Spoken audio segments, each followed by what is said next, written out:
the greater discourse on the simile of the elephant's footprint. Thus have I heard. On one occasion, the Blessed One was living at Savatthi in Jeta's Grove, Anathapindika's park. There, the Venerable Sariputta addressed the bhikkhus thus. Friends, bhikkhus. Friend, they replied. The Venerable Sariputta said this. Friends, just as the footprint of any living being that walks can be placed within an elephant's footprint, and so the elephant's footprint is declared the chief of them because of its great size, so too all wholesome states can be included in the Four Noble Truths. In what for?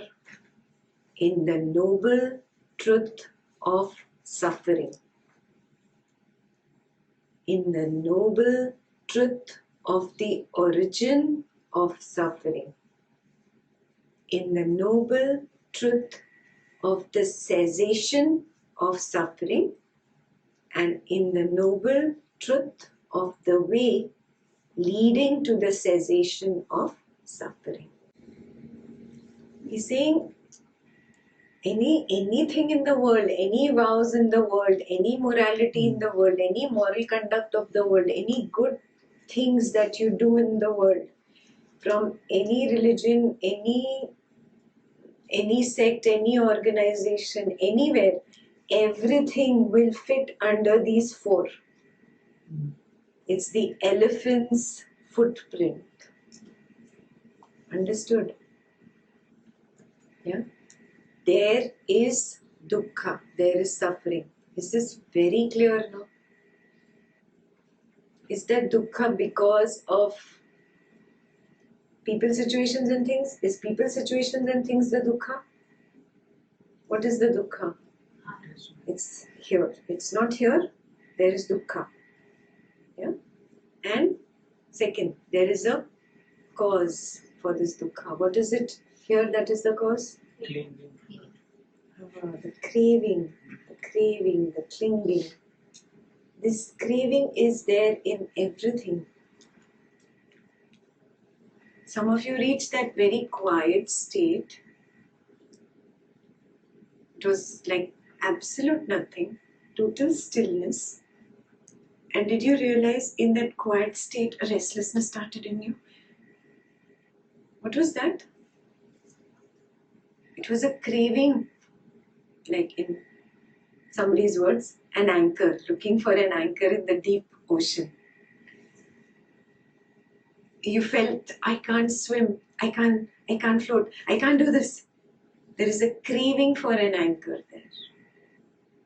You can't just be with it, that quiet.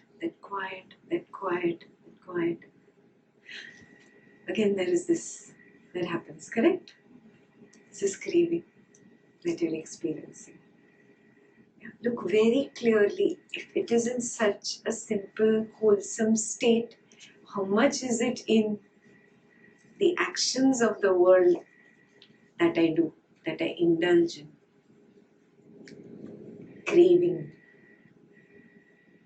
Craving is there in every single link of dependent origination. From your birth onwards, it has been there. Yeah? Since you took body, your body and mind, since then it is there. It is there in Vijnana when it arises. Yeah? It itself goes into contact. The body consciousness comes up, it is in contact with something, and that itself gives rise to feeling. In that also there is a craving. The craving is what takes it to the next stage. This is very subtle, and you'll be able to experience this only if you just stay in that deep. And just stay. Then when you see the first chatpatahat, the first one, it becomes so clear. Oh, yeah, this craving is there. And then if you give into that craving, how a thought comes out of it, you can see it. You can see the progression. Now, this is how you will go deeper in the wisdom if you continue to do. It will become very clear what he's talking about. The cause for suffering is craving. Then there is a cessation. है ना? There is a cessation. Okay? Some of us have not experienced it, but you are on the way. The same stillness, same calmness, same quietude goes into a complete cessation. That's when you don't see this chatpata. You can't see anything, obviously. There is a cessation to this craving. And there is a method to get there. Yeah? And you started on the method. And what is the noble truth of suffering? Birth is suffering. Aging is suffering. Death is suffering. Sorrow, lamentation, pain, grief and despair are suffering. Not to obtain what one wants is suffering. In short, the 5 aggregates affected by clinging are suffering. And what are the 5 aggregates affected by clinging? They are material form aggregate affected by clinging, means rupa. The feeling aggregate affected by clinging, means vedana. The perception aggregate affected by clinging, means sanya. And the formations aggregate affected by clinging, means sankhara. And the consciousness aggregate affected by clinging, vijnana. So vijnana is how many types? How many types of vijnana do you know? Eye, ear, nose, tongue, body, mind. Very, very clear, no? All these 5 aggregates are suffering. All these 5 aggregates are suffering. Are you getting it?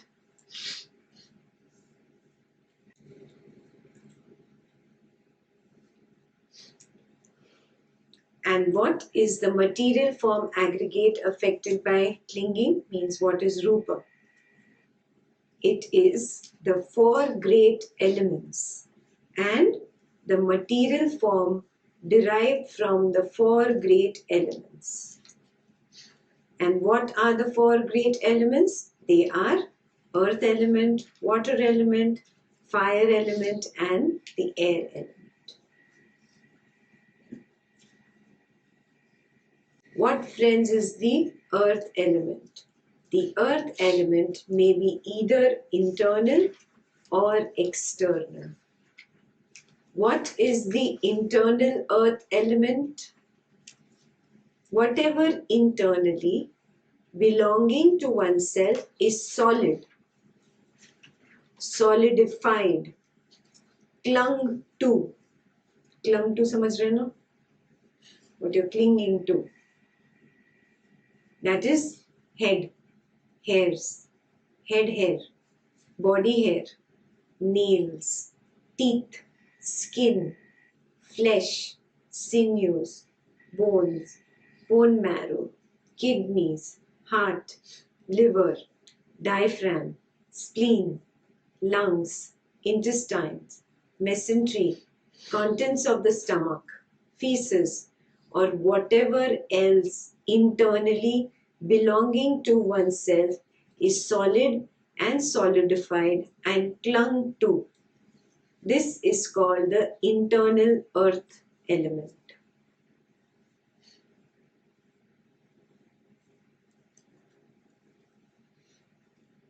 External, though you already know. It doesn't have to describe external earth element. There's all earth element around you. Yeah, external earth element.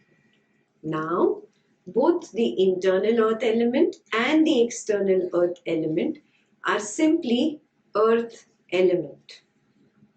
And that should be seen as it actually is, with proper wisdom. Thus, this is not mine.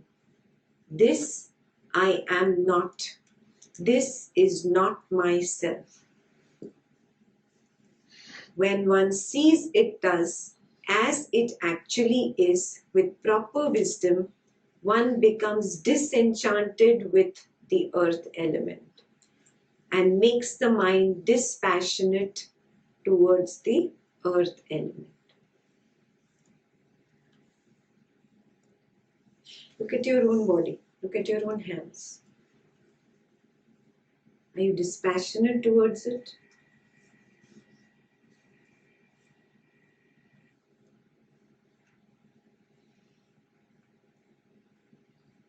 Stop writing. Look at your own body. Look at your own hands.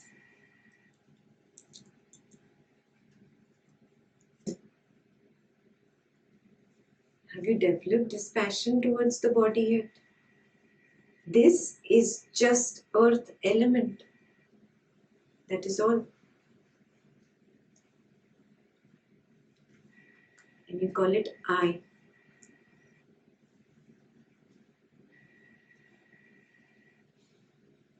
Wake up. Wake up. It's a wake up call.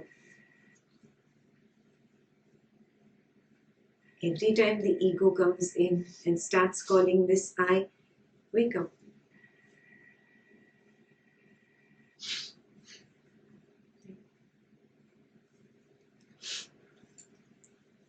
Now, there comes a time when the water element is disturbed.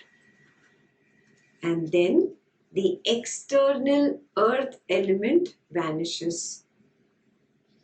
Got it? What he's saying? Water washes away earth. When even this external earth element, great as it is seen to be impermanent, subject to destruction, disappearance and change, what of this body, which is clung to by craving and lasts but a while? There can be no considering that as I or mine or I am. A huge mountain, yeah, that is also earth element. This little thing that I call I is also earth element. That huge mountain can get washed away by water. And I call this body I. I'm looking for permanence. Are you seeing this? Yeah? Who's looking for permanence in me? Ego. It wants permanence. It wants permanence. But is there permanence? So how do you look at I? The I. You think the I is permanent, no? Look at the thirst. The thirst is for permanence.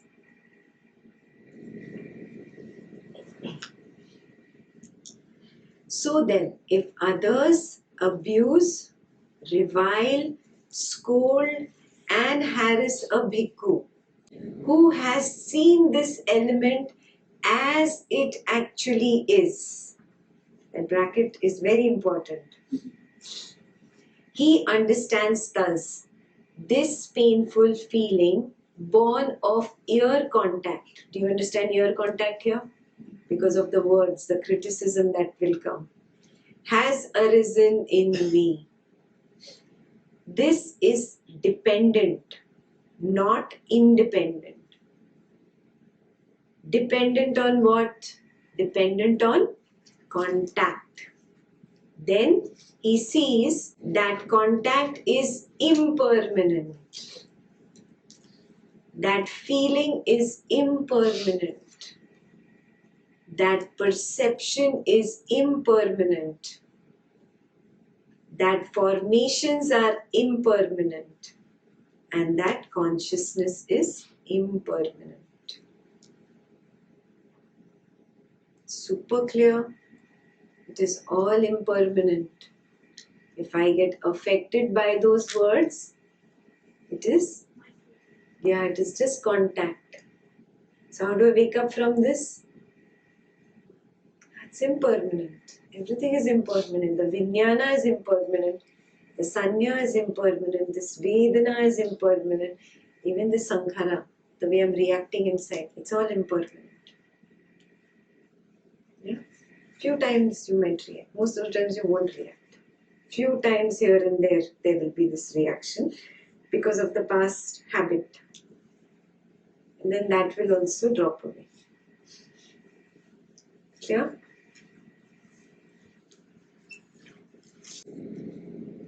And his mind, having made an element its objective support, enters into that new objective support and acquires confidence, steadiness, and resolution. You will only have to become confident. Nobody else can help you in that state. Now, if others attack that bhikkhu in ways that are unwished for, undesired, and disagreeable, by contact with fists, clods, sticks, or knives, he understands thus: this body is of such a nature that contact with fists, clods, sticks, and knives assail it. But this has been said by the Blessed One in his advice on the simile of the saw.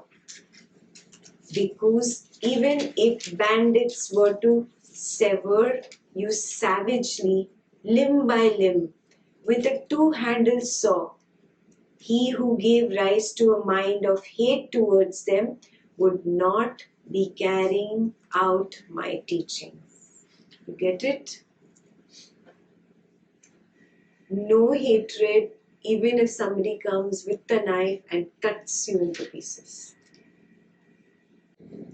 You understand the importance of being pure. He or she does not. That's it. There is no need for hatred. Will hatred arise? There's no need for hatred. There is no room for hatred when you see it like that. Because you have experienced the purity that he has not, and you've understood one little guilt in that purity is sufficient to disturb my clear, quiet mind and ruin it. The whole day you kept struggling, and you couldn't understand. Finally you remembered, oh, early in the morning I had that little guilt about this thing. Happened, no? What a little hatred, jealousy, anger, ill will, cruelty, greed for money, for name, fame, for a pat on the back. Little greed also doesn't let you rest. You understand the value of a wholesome state of mind, which this other person does not understand. How can you hate somebody who does not understand? A small child does not understand that he should not put his hand into the fire. Do you hate the child for that? No, no. Are you seeing what I'm saying? I say it's not going to happen that somebody is going to come with a gun or a knife and cut you. But he's saying even in such a state, you should not evoke hatred for this other person. So, tireless energy shall be aroused in me. Underline. Tireless energy shall be aroused in me, and unremitting mindfulness established,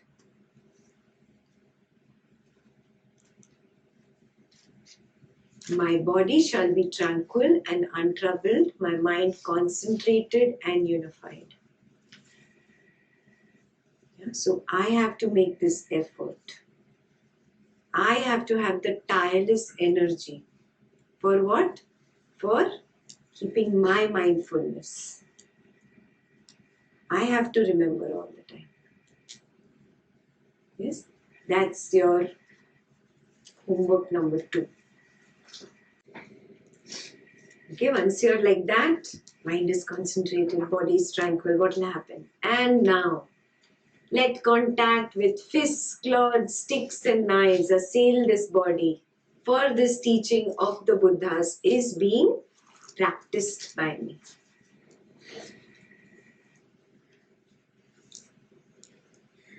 When that bhikkhu thus recollects the Buddha, the Dhamma and the Sangha, if equanimity supported by the wholesome does not become established in him, then he arouses a sense of urgency thus. It is a loss for me. It is no gain for me. It is bad for me. It is no good for me. That when I thus recollect the Buddha, the Dhamma and the Sangha, equanimity supported by the wholesome does not become established in me.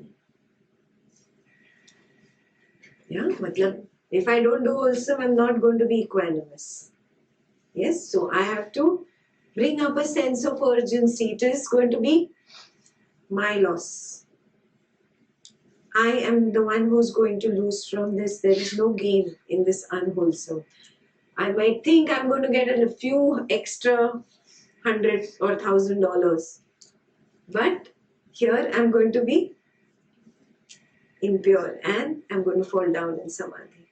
So if you need to lose a few $1,000, lose them, but don't be impure.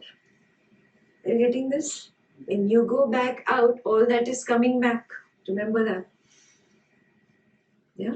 For a few $100, you do this. A few things you do this. I'd rather let it go. This is invaluable.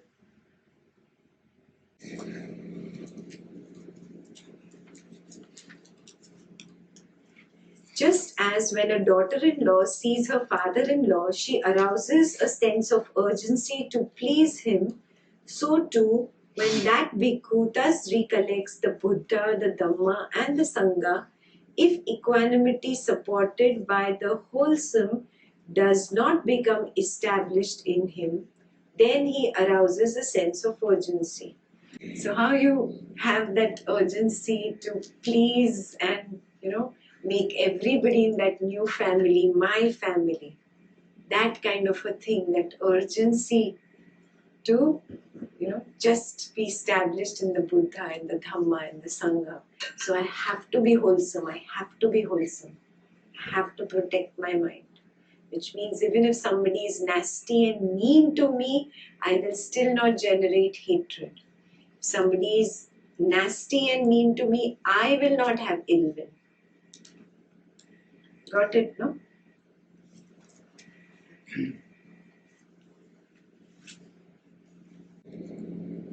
But if when he recollects the Buddha, the Dhamma and the Sangha, equanimity supported by the wholesome becomes established. The more wholesome you are, the more you cultivate this wholesome state in you, the deeper and quieter and absolute nothingness. That's what you become. The more wholesome you are, the more quieter it is. Little unwholesome, you lose that quietness, you come back up. Little more unwholesome, you lose it totally and you're turbulent, right on the top like those horrible turbulent waves. Start from square one.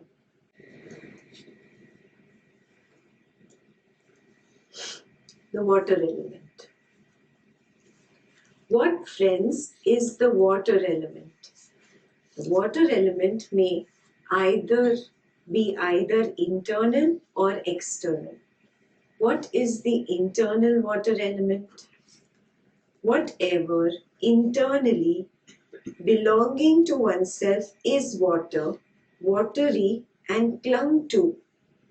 That is, bile, phlegm, pus, blood, sweat, fat, tears, grease, spittle, snot, oil of the joints, urine, or whatever else internally belonging to oneself is water, watery, and clung to.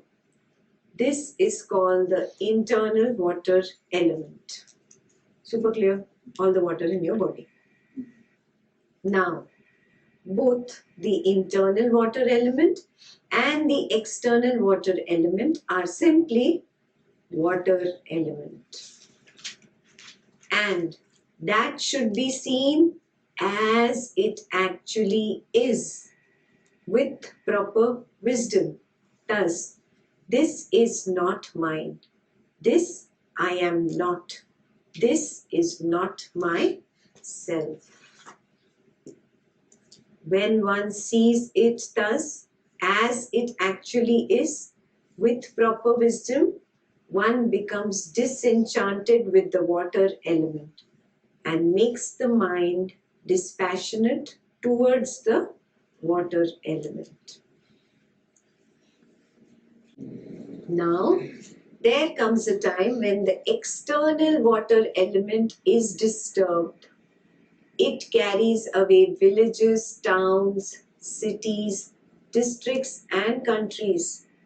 There comes a time when the waters in the great ocean sink down 100 leagues, 200 leagues, 300 leagues, 400 leagues, 500 leagues, 600 leagues, 700 leagues. There comes a time when the waters in the great ocean stand 7 palms deep, 6 palms deep, 5, 4, 3, 2, only a palm deep. There comes a time when the waters in the great ocean stand 7 fathoms deep, 6, 5, 4, 3, 2, only a fathom deep. There comes a time when the waters in the great ocean stand half a fathom deep, only waist deep, only knee deep, only ankle deep. There comes a time when the waters in the great ocean are not enough to wet even the joint of a finger. When even this external water element, great as it is subject to be impermanent, subject to destruction, disappearance, and change. What of this body, which is clung to by craving and lasts but a while? There can be no considering that as I or mine or I am. Yeah, I. Yeah, wake up, wake up, wake up. How so nicely he's elaborated, no? This is a true understanding. Did you understand it like this? It's waking up to this. This is just earth element. Nothing. That earth can be washed. This is nothing. I call this I. But I want I to be permanent. Yeah, that water can dry, and this water I call I. I want it to be permanent. Wake up, wake up, wake up.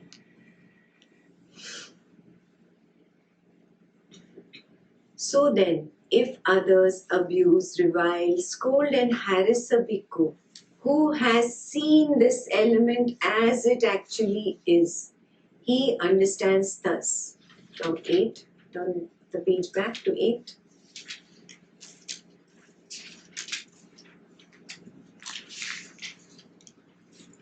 Number 8, the third line. This painful feeling born of ear contact has arisen in me. That is dependent, not independent. Dependent on what? Dependent on contact. then he sees that contact is impermanent, that feeling is impermanent, that perception is impermanent, that formations are impermanent, and that consciousness is impermanent. And his mind, having made an element its objective support, enters into that new objective support and acquires confidence, steadiness, and resolution. Now, if others attack that bhikkhu in ways that are wished for, undesired, and disagreeable, by contact with fists, claws, sticks, or knives, he understands thus: this body is of such a nature that contact with fists, claws, sticks, and knives assail it. But this has been said by the Blessed One in his advice on the simile of the saw. Because even if bandits were to sever you savagely, limb by limb, with a two-handled saw, he who gave rise to a mind of hate towards them would not be carrying out my teaching. So, tireless energy shall be aroused in me, and unremitting mindfulness established. My body shall be tranquil and untroubled, my mind concentrated and unified. And now let contact with fists, claws, sticks, and knives assail this body, for this teaching of the Buddhas is being practiced by me. When that bhikkhu thus recollects the Buddha, the Dhamma, the Sangha, if equanimity supported by the wholesome does not become established in him, then he arouses a sense of urgency thus: it is a loss for me, it is no gain for me, it is bad for me, it is no good for me, that when I thus recollect the Buddha, the Dhamma, and the Sangha, equanimity supported by the wholesome does not become established in me. Just as when a daughter-in-law sees her father-in-law, she arouses a sense of urgency to please him, so too, when that bhikkhu thus recollects the Buddha, the Dhamma, and the Sangha, if equanimity supported by the wholesome does not become established in him, then he arouses a sense of urgency. But if, when he recollects the Buddha, the Dhamma, and the Sangha, equanimity supported by wholesome becomes established in him, then he is satisfied with it. At that point, friends, much has been done by that bhikkhu. First, I saw that criticism as permanent. Now it is a new support that I understand this is impermanent, because now it is not intellectual anymore. It is my experience. I saw it. You saw it, no? So impermanent. It comes and it goes. It comes and it goes. It arises and falls. Big difference happens. Big difference. Yeah? It's like the world continues the drama that it was involved in, and suddenly you have quit the drama. So how much ever they dance around you, yeah, they cannot take that meditative Buddha out of you. You have realized the truth. This is your support now. This is impermanent. How can I react to this? So stupid. It'll be like reacting to a movie thinking you're the hero of the movie.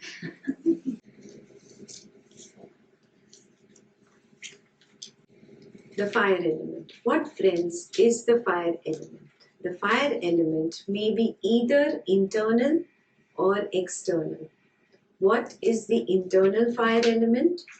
Whatever internally belonging to oneself is fire, fiery, and clung to, that is that by which one is warmed, ages, and is consumed, and that by which what is eaten, drunk, consumed, and tasted gets completely digested, or whatever else internally belonging to oneself is fire, fiery, and clung to, that is called the internal fire element.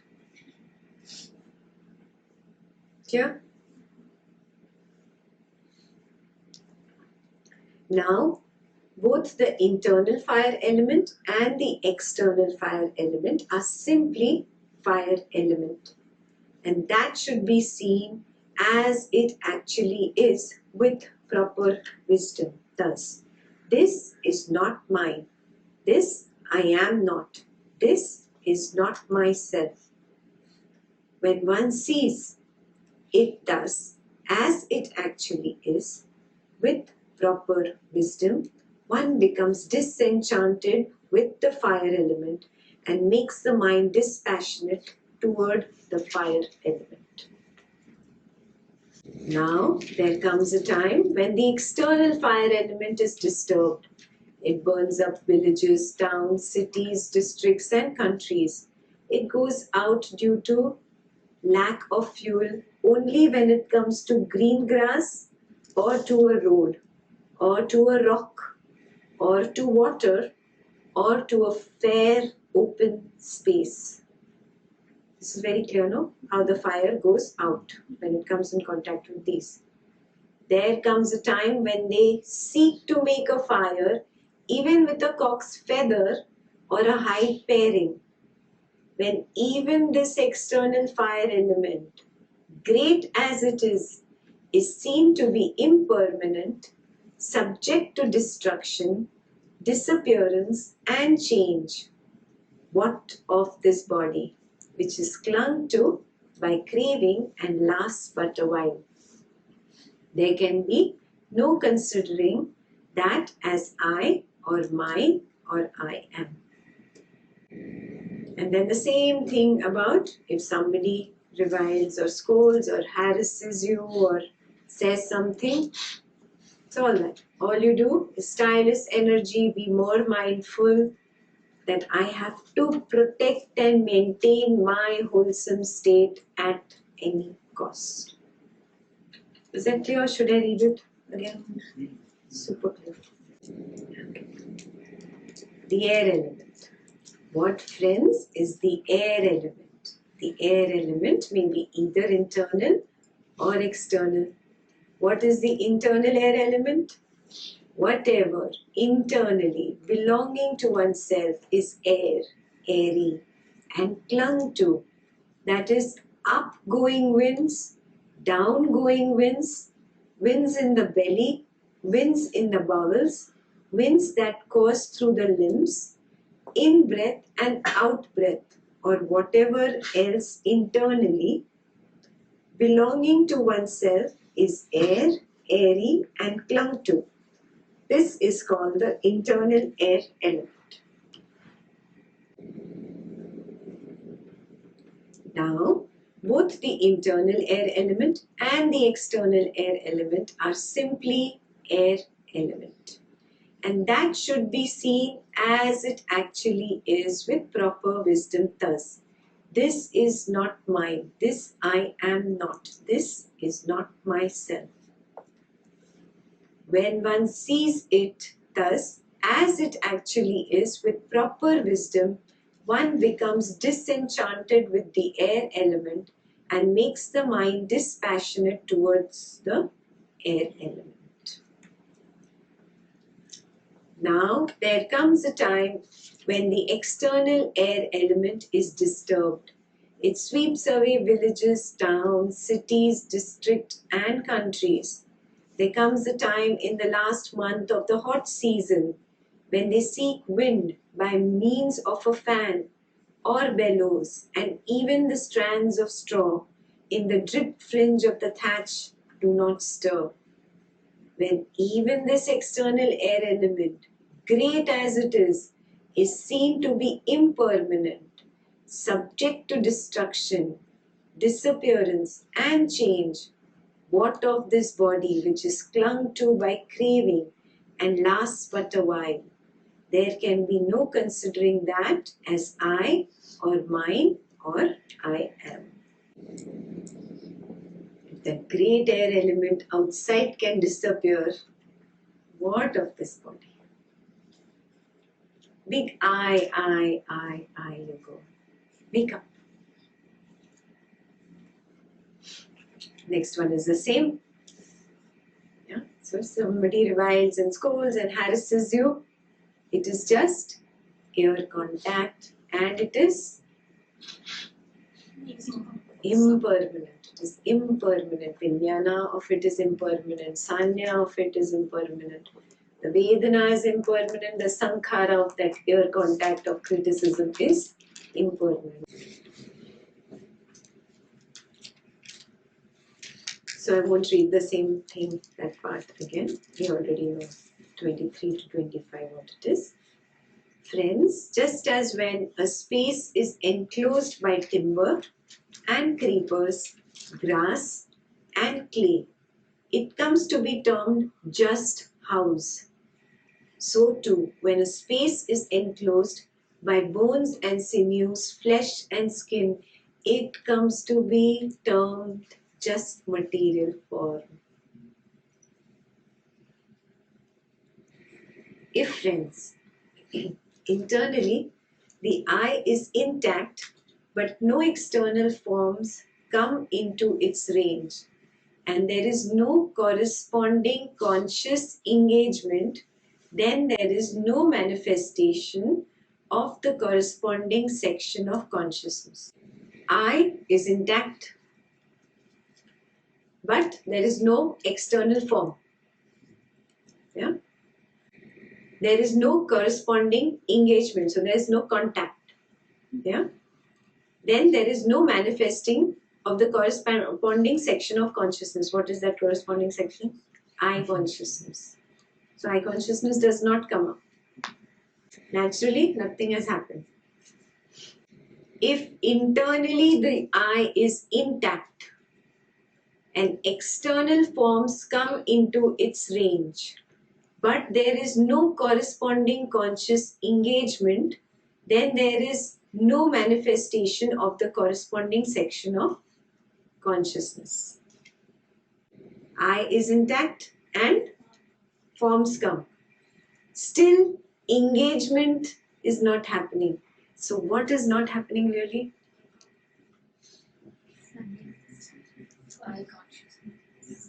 I consciousness क्यों नहीं आया?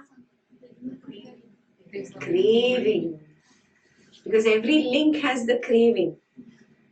I was describing to somebody. You are sitting in meditation. You've decided your adhikthana. Yeah? And still you move your hand. Yeah? When do you realize? At the movement of the hand, you realized I moved. What was the previous phenomena? The craving came to move. Because of that craving, body consciousness arose. Yes, you moved. The more you become aware that the consciousness is arising, you see that first vibration of that craving, that thought. And there itself, you relax. It goes away. How many of you notice this happening in your meditation? A little craving arose to think. Even to think a thought, a little craving arises. There's a little restlessness before a thought arises. There's this little craving that arises. It is not a fully blown thought yet. In your quiet mind state. And you're just relaxing, and it goes. But if you're not relaxing, that craving becomes a fully blown thought. Very clear? This is? Yeah? So now we'll read this again. So if the I is intact but no form, I consciousness will not arise. Yeah? Because there is no conscious engagement. The conscious engagement is required. Yeah? If the I is intact and form comes into its range, but again there is no conscious engagement, I consciousness will not arise. But when internally the I is intact and external forms come into its range, and there is corresponding conscious engagement. Then there is the manifestation of the corresponding section of consciousness. Clear?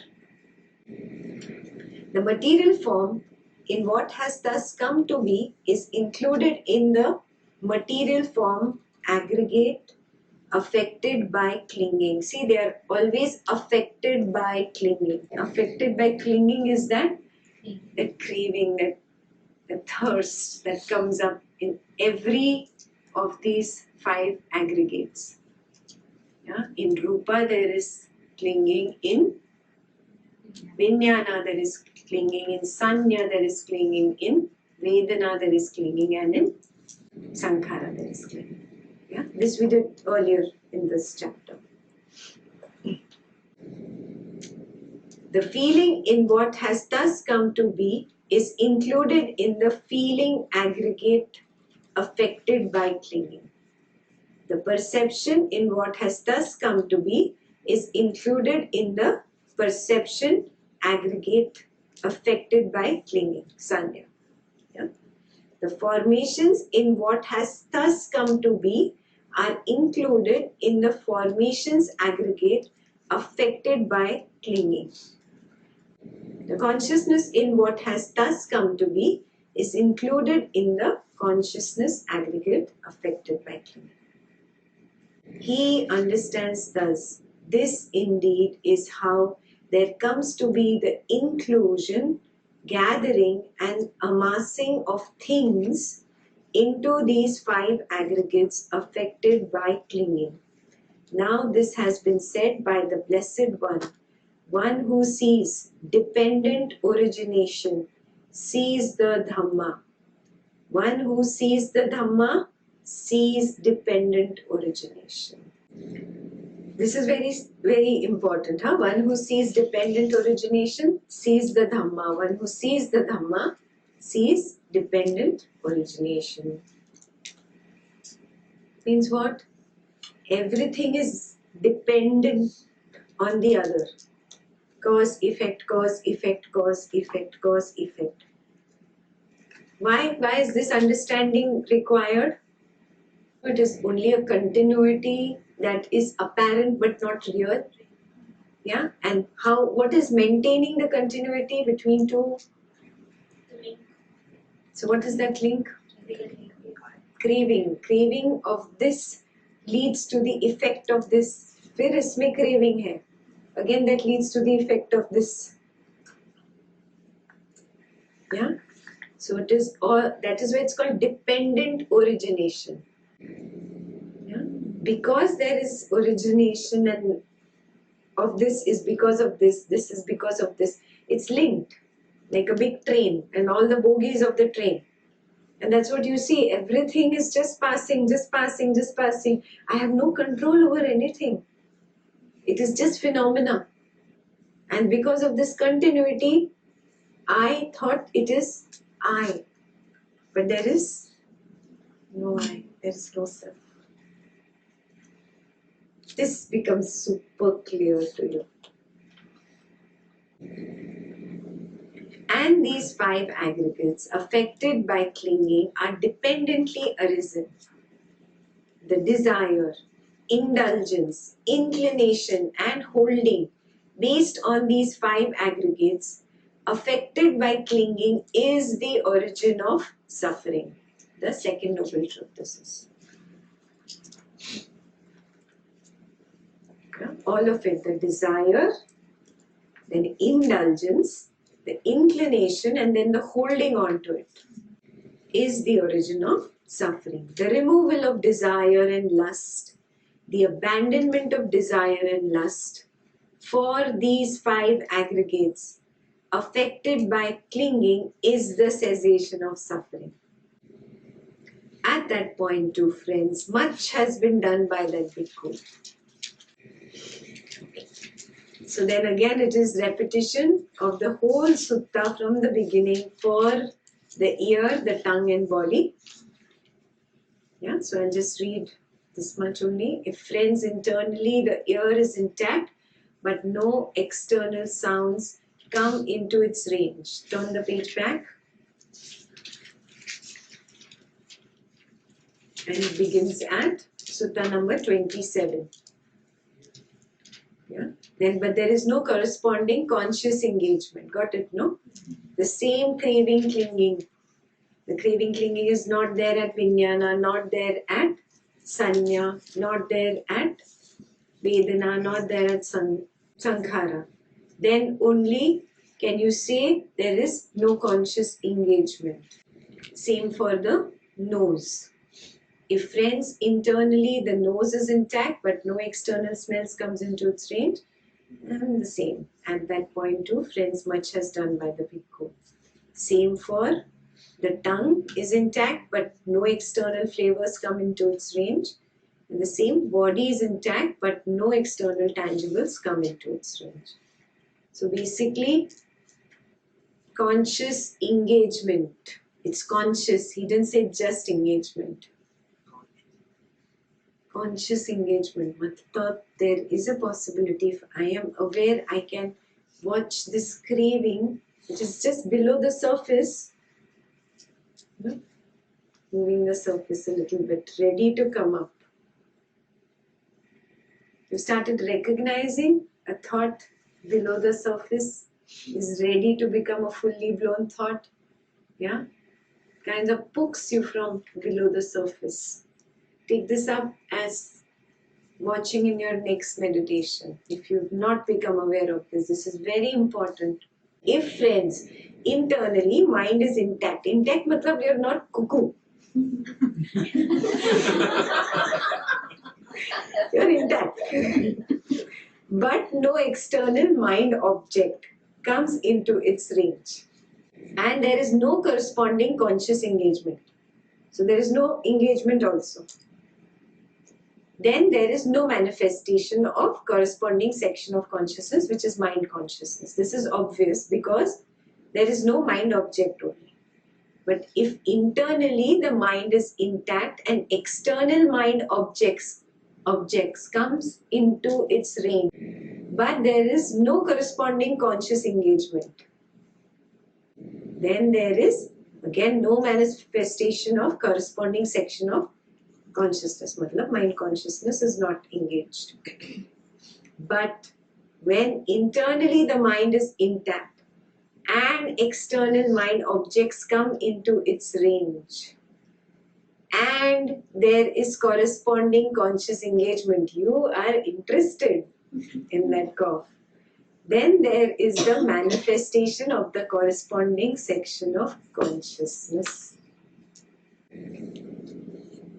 The material form in what has thus come to be is included in the material form aggregate affected by clinging, that is rupa. The feeling in what has thus come to be is included in the feeling aggregate affected by clinging, that is vedana. The perception in what has thus come to be is included in the perception aggregate affected by clinging, that is sanya. The formations in what has thus come to be are included in the formations aggregate affected by clinging, that is sankhara. And the consciousness in what has thus come to be is included in the consciousness aggregate affected by clinging. He understands thus, this indeed is how there comes to be the inclusion, gathering and amassing of things into these five aggregates affected by clinging. This is how you actually see in your meditation that first vijnana comes up. Yeah, it's below the surface. When I did that conscious engagement or craving, then vijnana came up.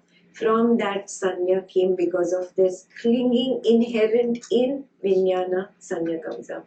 Then there's craving inherent in sanya, that vedana comes up. And then there's craving inherent in vedana, that sankhara comes up. Oh, this is how this whole drama is happening in my mind. Now this has been said by the Blessed One who sees dependent origination sees the Dhamma, one who sees the Dhamma sees dependent origination. And these five aggregates affected by clinging are dependently arisen. The desire, indulgence, inclination, and holding based on these five aggregates affected by clinging is the origin of suffering. The removal of desire and lust, the abandonment of desire and lust, for these five aggregates affected by clinging is the cessation of clinging, of suffering. At that point too, friends, much has been done by that bhikkhu. That is what the Venerable Sariputta said. The bhikkhus were satisfied and delighted in the Venerable Sariputta's words.